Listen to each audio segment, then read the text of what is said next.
Thank you sir. ఈ సందర్భంగా మన ట్రాన్స్పోర్ట్ మినిస్టర్ పొన్నం ప్రభాకర్ గారిని మాట్లాడాల్సిందిగా కోరుతున్నాను.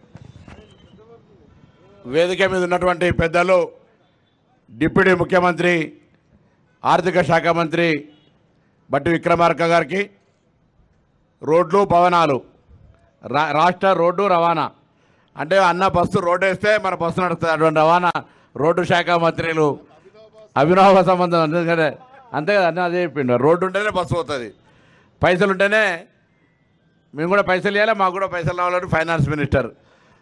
ఆ విధంగా కోమటిరెడ్డి వెంకన్న గారు ఎప్పుడు కూడా ఆర్టీసీ కార్యక్రమం పట్ల అత్యంత ఆప్యాయతంగా ఆర్టీసీని, మొన్న పిఆర్సీ ఇష్యూ వారు నేను గౌరవ ముఖ్యమంత్రి గారితో ఇంకో ప్రోగ్రాం నుంచి ఒక ప్రోగ్రాంకి పోయే సందర్భం లోపల వాస్తవంగా దాని కొరకు ముఖ్యమంత్రి గారితో విమానంలో కేరళకు పోయొచ్చినది మాట్లాడదామని.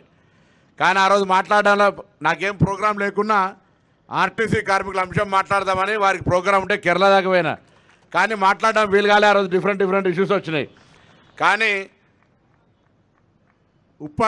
అల్వాల్ ప్రోగ్రాం నుంచి జగజీవన ప్రోగ్రాం వచ్చే లోపల ముఖ్యమంత్రి గారి దగ్గర టైం దొరికిన వెంకన్న ఉండే. ఇట్లా ఇష్యూ అనగానే నాకే అభ్యంతరం లేదు, ఆర్థిక శాఖ మంత్రి గారికి సంబంధించిన అగ్రిమెంట్ ఉంటే మీరు చేసుకోరు అని అంటే మీకేం ఇబ్బంది ఏం రానియం. ఆర్టీసీ సంస్థ తెలంగాణ రాష్ట్ర ప్రభుత్వం అంటే పట్టించుకోనటువంటి ఇంట్లో మహాలక్ష్మి వచ్చిన తర్వాత ఇల్లు ఏ విధంగా కలకలలాడుతుందో ఆ విధంగా ఆర్టీసీ సంస్థ మహాలక్ష్మి పథకం వచ్చిన తర్వాత ఇంకా చాలా ఉండొచ్చు, కోరికలు, ఆకాంక్షలు. ఎప్పుడు కూడా మనిషికి ఆకాంక్షలు, దాని తర్వాత అంబిషన్, అవన్నీ ఉండడం తప్పు కాదు. కానీ 7 సంవత్సరాలుగా 10 సంవత్సరాలుగా నిర్వీర్యమైనటువంటి సంస్థకు సంబంధించి పెండింగ్లో ఉన్నటువంటి బాండ్స్ కావచ్చు, కారుణ్య నియామకాలు కావచ్చు, కొత్త బస్సుల కొనుగోలు ప్రక్రియ కావచ్చు, 7 సంవత్సరాలుగా పెండింగ్ ఉన్న పిఆర్సీ కావచ్చు, ఇంకా కొత్త నియామకాలకు సంబంధించిన ప్రక్రియ చేపడుతుంటే ఈరోజు మహాలక్ష్మి పేరు మీద ఆర్టీసీ కలకలలాడుతోంది. 100% ఆక్యుపెంట్స్ తోటి ఆపరేషన్ లాస్ నుంచి ఓవర్కమ్ అయి రేపొద్దున పాత బకాయిలు ఉన్నటువంటి 6,000 కోట్లను కూడా అందులో ప్రావిడెంట్ ఫండ్ కావచ్చు, ఇతరత్ర వాటన్నిటిని అధిగమించడానికి ముందుకు పోతున్న సందర్భంలో ఇందుకు సహకరిస్తున్నటువంటి ముఖ్యంగా ఆర్టీసీ సిబ్బంది అందరూ కూడా ఈ సందర్భంగా అభినందన తెలియజేస్తా ఉన్నా. ఆర్టీసీ సిబ్బంది కష్టపడుతూ ఉంది.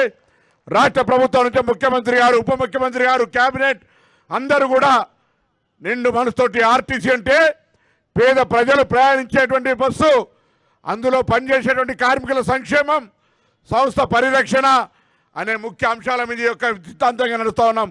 సమయం ఎక్కువ లేదు.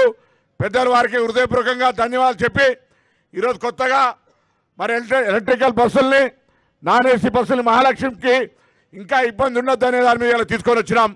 ఇంకా రాబోయే కాలంలో అనేకంగా కొత్త ఆలోచనతో ఆర్టీసీ సమస్యలు పరిష్కరిస్తూనే అభివృద్ధి తీసుకుపోయే విధంగా మా యొక్క కార్యక్రమం ఉంటుంది. మేము నిండు మనసుతోటి సహకారం కావాలని కోరుతూ మరొకసారి హృదయపూర్వకంగా ప్రభుత్వానికి, ముఖ్యమంత్రి గారికి, ఉప ముఖ్యమంత్రి గారికి, సహచర మంత్రులందరూ కూడా, అధికారులకు కూడా అందరికీ పేరు పేరున ధన్యవాదాలు తెలియజేస్తూ గౌరవ ఉప ముఖ్యమంత్రి గారు బట్టి విక్రమార్క గారు, ఆర్థిక శాఖ మంత్రి, ఆర్టీసీ తన శాఖని, తనకు సంబంధించిన కుటుంబ సభ్యులు పనిచేస్తున్నారు, ఈ సంస్థ నాదే అనే విధంగా పూర్తిగా సహకరిస్తున్న వారిని మాట్లాడాల్సిన ఈ సందర్భంగా విజ్ఞప్తి చేస్తా ఉన్నాను.